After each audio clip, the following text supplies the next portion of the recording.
If you're in the Apple camp and you're looking for a low-cost speaker, you might be wondering whether the HomePod Mini or the Ikea Symfonisk Bookshelf is right for you. In this video, we're going to help you figure that out.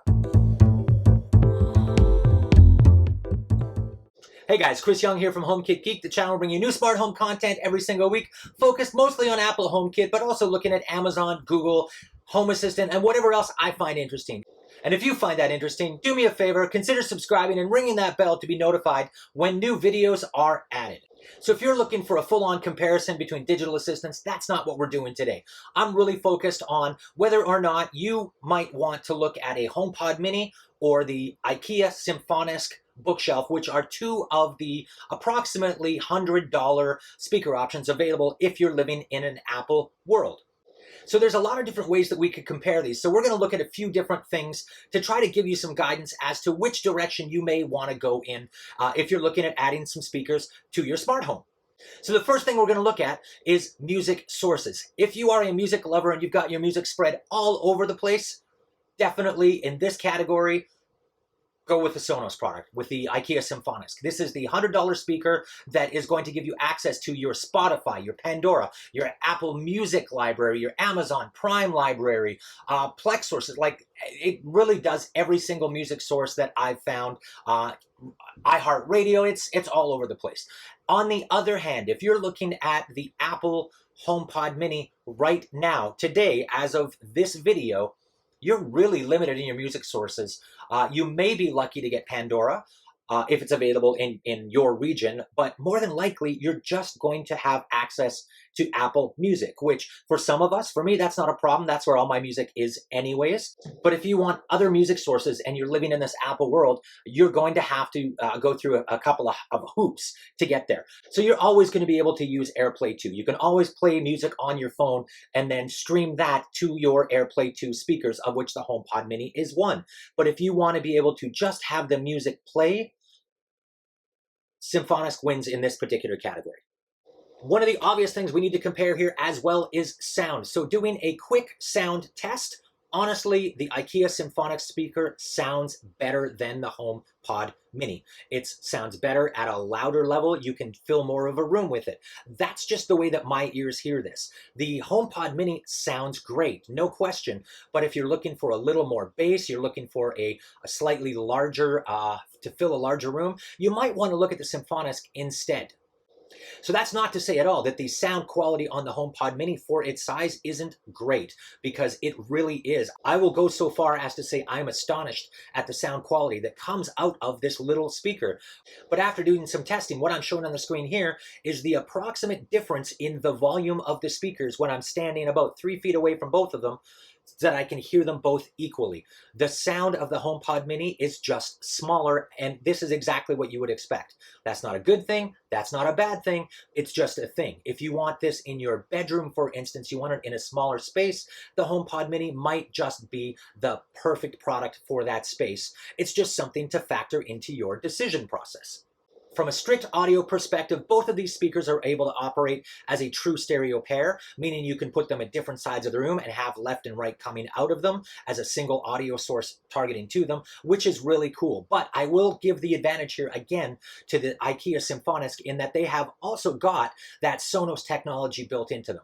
What does that mean? That means you can use the Sonos TrueTune technology with your phone to have the speakers play and start to pick up the sonic qualities of the specific room you're in, which the HomePod Mini is not going to do that today, at least. The next thing we're going to want to look at is the digital assistant aspect of this. So there's kind of two ways we can look at this. If you're living in a HomeKit world already, you've got your Siri, she's around, you've got her on your phone, you've got her on your wrist, you might have another HomePod in the house. Probably not a big deal. Where Symfonisk can win is even if you're in a HomeKit world, you may have other digital assistants in your life. You may have Madam A from Amazon. You may have Google Home, Google Assistant. In that case, what's really cool about the Symfonisk product is that it's able to integrate into multiple ecosystems at the same time. And for me, that's a big deal. Even though I am definitely in the Apple Home, that's my primary smart home system, I do have devices from the other vendors, and being able to play music from any of those to my speakers That's a big deal for me. So in this category, really it depends on what your specific use case is and how you want to use your digital assistants. So if you live in a house like I do, where you've got all the digital assistants working together as one big happy family, this might push you in the IKEA direction. On the other hand, if you're a Apple HomeKit purist, it might not matter to you and you might want to have that digital assistant everywhere. So although it might seem obvious, the smart home integration piece has some nuances that you are going to want to be aware of, which I think are super important and we previously have not really had in a HomeKit world. So you may be tempted to say, hey, look, I can walk around the house and from a digital assistant standpoint, I've got Siri on my watch, I've got Siri in my pocket. Do I really need to be able to talk to her from somewhere else? I believe that you do, and here is why. Context. Context matters. Context is king. What we're going to get with the HomePod Mini as we spread this around at an affordable price is context with our voice controls, which gives us a more natural way of interacting with our house. So previously, if you were using Siri to be able to control your smart home, you had to be very specific about the room you were trying to control, the devices, the names. You had to have your naming game down. All of that was really important in your design and your planning. And I'm not saying it's not anymore. But with the addition of the HomePod Mini, this gives Siri a new superpower. It gives her more information to understand exactly what lights we're talking about when we talk to her. Once you've started to deploy more of these HomePods around the house and put them into your Apple HomeKit Home and put them into HomeKit Room, all of that starts to paint a better picture for Siri to make more intelligent decisions. So when I say turn on the lights on my phone, it doesn't know what room my phone is in. But because you've placed your HomePod Mini or HomePod in a specific room within your Apple HomeKit Home, it's then able to infer from that exactly which lights you're talking about, which is kind of awesome. I no longer have to run around the house and think about exactly which room or zone I'm in. I can just say, turn on the lights. The closest HomePod will pick up my voice, and from there, only the lights in that specific room will be turned on or off, which is kind of cool. This context piece is so important, and I think is one of the most underrated things right now that Apple has going for it.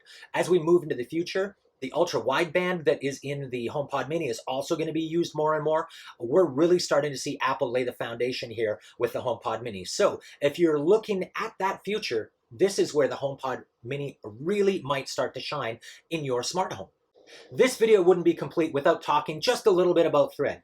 Those of you not familiar with Thread, that's okay. This is a relatively unknown smart home tech that's been around for almost a decade, to be honest, but only recently has it started to get any of the attention that, honestly, it deserves. So why is Thread important? Because it sets the foundation for the future, which I'm going to deep dive on in an upcoming video.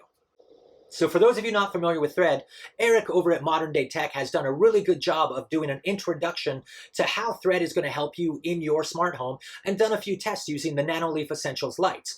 I'm going to put a link to that video down in the links below, and definitely check that out after you're done with this video. So the last thing I want to compare here is cost. So from a Canadian pricing standpoint, the speakers are roughly the same, to be honest. They're approximately $120 Canadian. Although I did pick up more than a couple of the Ikea Symfonisk when they recently dropped all the way down to $90 Canadian, which was a great steal of a deal.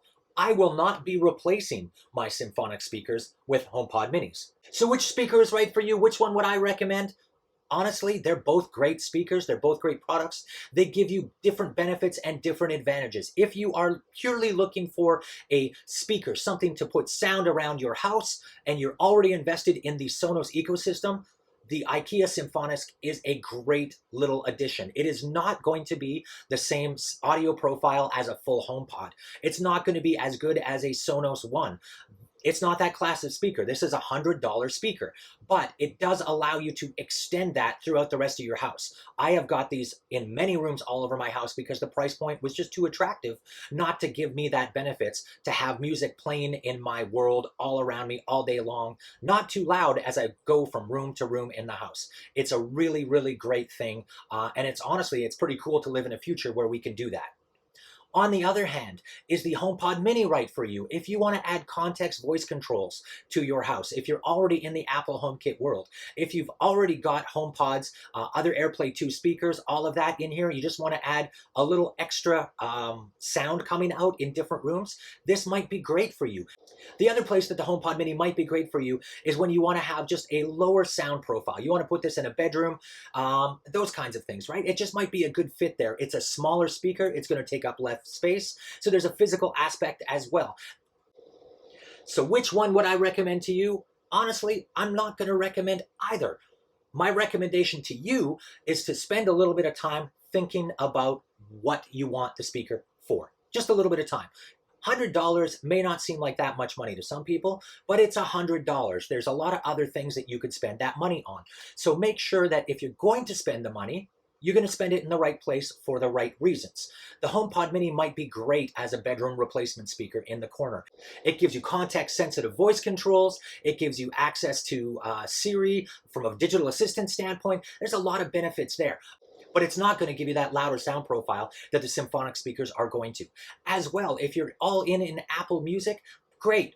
HomePod Mini might be perfect for you. But if you want to have access to a bunch of your other audio files that live in different music ecosystems, the Sonos products from Ikea might be a better fit.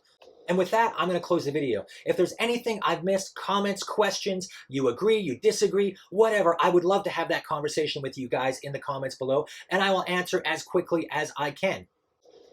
So I just want to say thank you again to everybody for your time and support. Subscribe if you haven't already. Shares and likes are always appreciated.